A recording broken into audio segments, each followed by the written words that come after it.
नमस्कार, मी सागर. आपण महाराष्ट्रातल्या विविध कवी, लेखक आणि साहित्यिकांना भेटत असतो आणि त्यांच्याशी औपचारिक अनौपचारिक गप्पा देखील मारत असतो. खरं तर ह्या गप्पा आपल्या साहित्यिकच असतील असंही नाही. हे आपण त्यांच्या पर्सनल आयुष्य असेल, कविता असेल, कवितेची वाटचाल असेल, त्यांच्याविषयी मारत असतो. ह्या गप्पांमध्ये आज आपल्यासोबत यवतमाळचे उमरखेडचे कवी सचिन शिंदे आपल्यासोबत आहेत. नुकताच महाराष्ट्र शासनाचा बहिणाबाई चौधरी पुरस्कार ज्यांना मिळाला ते कवी सचिन शिंदे. त्यांनी त्यांचा कविता संग्रह पातीवरल्या बाया. खरं तर या पातीवरल्या बायांना महाराष्ट्र शासनाच्या व्यतिरिक्त अनेक खूप सारे पुरस्कार लाभलेले आहेत आणि ह्या पुरस्कारच नव्हे तर हा संग्रह जनमानसात आपला ठसा उमटवला आहे. आज आपल्यासोबत असणारे सचिन शिंदे सरांचं खूप खूप स्वागत करतो. नमस्कार.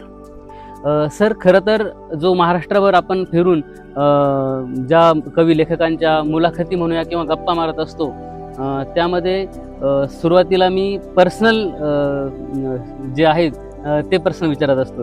खरं तर तुम्ही आधी तुमचा परिचय करून द्या.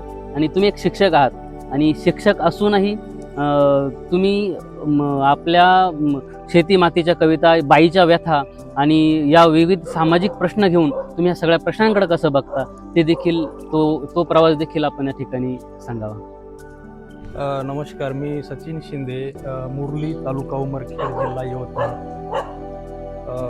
पातीवरल्या बाया या काव्यसंग्रहाच्याही पूर्वी आपण कविता लिहित होतो.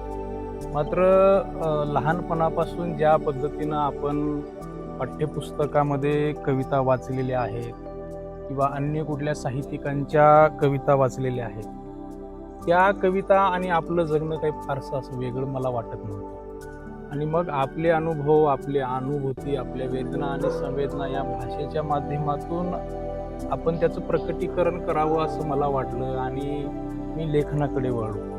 मुळामध्ये ग्रामीण भाग हा माझा आत्मीयतेचा भाग आहे. मुळात गावातून आलेला आहे, नदीकाठचा आहे. त्या अनुषंगानं तो भोवताल पुस्तकातून येणं अपेक्षित होतं, कवितेतून येणं अपेक्षित होतं आणि त्या पद्धतीनं मी ते लेखनाची सुरुवात केलेली आहे. सध्या जे व्हॉट्सअप किंवा फेसबुक जो सोशल मीडियाचा ट्रेंड चालू आहे, त्यामध्ये अनेक लोक स्वतःच्या कविता व्हॉट्सअपवरती टाकून प्रसिद्धी मिळवण्याचा प्रयत्न करतात. तुम्हाला असं वाटतं का कविता लिहिली म्हणजे झटपट प्रसिद्धी येते? प्रसिद्धी आणि कविता हा स्वतंत्र भाग वाटतो मला. एखादा कवी एखाद्या कवितेनं खूप प्रसिद्ध होतो. त्याची प्रसिद्धी तेव्हा आपल्याला अनुभवास येते, पण त्याआधी तो प्रसिद्ध असतोच असं नाही किंवा असतोही. त्या दोन्ही गोष्टी आपल्याला मान्य कराव्या लागतात. पण कविता ही कुठल्या व्हॉट्सअपवरून, फेसबुकवरून, इंस्टाग्रामवरून प्रसारित करून असा कधी माणूस कोणी प्रसिद्ध होत नाही आणि नाही करूनही तो काही दुर्लक्षित राहत नाही असं मला वाटतं. आणि म्हणून एखादी सकस आणि चांगली पोषक कविता जेव्हा समाजापुढं, वाचकापुढे एखादा कवी ठेवतो, तेव्हा ते कालातीत एक अशी प्रक्रिया आहे. ती चांगली असेल, सकस असेल, वाचकापर्यंत पोहोचलेली असेल तर ती आपोआप प्रसिद्धीस पावते. पातीवरल्या बाया येऊन जवळपास 2 ते 2.5 वर्ष झाली असतील. ह्या 2 ते 2.5 वर्षातला कालखंड आणि कवितेचा संग्रह होण्याचा जी वाटचाल आहे किंवा जे मार्गदर्शक टप्पे होते, तर ती भूमिका कशी होती? ह्या 2 काळांचं विश्लेषण तुम्ही कसं कराल? काव्यसंग्रह येण्याच्या आधीपासून आपण ह्या सगळ्या प्रक्रियेमध्ये असतोच. म्हणजे लिखाण असेल किंवा ती प्रकाशनाची प्रक्रिया असेल, ह्या सगळ्या प्रक्रियेमध्ये मी होतोच. मात्र तो एक चांगला संग्रह असावा, चांगल्या कविता त्यामध्ये याव्यात, वाचकांना त्या आवडाव्यात आणि आपल्या भावना वाचकांपर्यंत पोहोचाव्यात. आपली कविता जेव्हा एखाद्या वाचकाच्या काळजापर्यंत स्पर्श करते, तेव्हा एखाद्या कवीचं किंवा त्यांच्या लेखनाचं फलित झालं असं आपण म्हणू शकतो. म्हणजे त्यांना ती आपलीही न वाटता त्यांना ती त्यांची वाटली पाहिजे. त्या अनुषंगानं ती लेखनाची सुरुवात वगैरे केली आणि एक चांगली कविता आपल्यापासून वाचकापर्यंत कशी पोचता येईल यासाठी प्रयत्न केले आणि त्या प्रयत्नाचं फलित म्हणजे आपला हा पातीवरल्या बाया हा काव्यसंग्रह प्रसिद्धीस आला. पुरस्कार वगैरे ह्या गोष्टीला मी गौण मानतो, मात्र वाचकापर्यंत ती पोचली आहे असं मला वाटतं. पुरस्कार वगैरे सगळ्या गोष्टी गौण मानतो वगैरे ह्या गोष्टी इथपर्यंत ठीक आहे, पण पुरस्कार मिळाल्यानंतरची तुमची भावना कशी होती आणि त्यातून मिळणारा जो आनंद आहे तो शब्दांत कसा व्यक्त करता येईल? आम्ही लहानपणापासून कवितेचे चाहते होतो.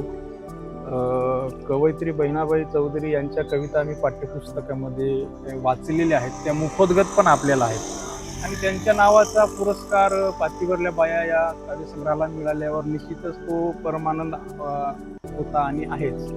आणि ती आठवण आयुष्यभर आपल्याशी जोडली गेलेली आहे. तो आनंद आयुष्यभर पुरणारा आहे. त्याबद्दल आपण काही शंका व्यक्त करू शकतो. पातीवरल्या बाया हा संग्रह आला आणि त्यातल्या कविता देखील वाचकांपर्यंत पोहोचल्या, पण कवी नव्याने काय लिहितो हे आज आपण ऐकणार आहोत. मी कवी सचिन शिंदे सरांना विनंती करतो की संग्रहाच्या व्यतिरिक्त नवीन काय लिहिलं ती रचना आज वाचकांसमोर सादर करावी. कवितेचं शीर्षक आहे व्याकुळ तृषार्थ.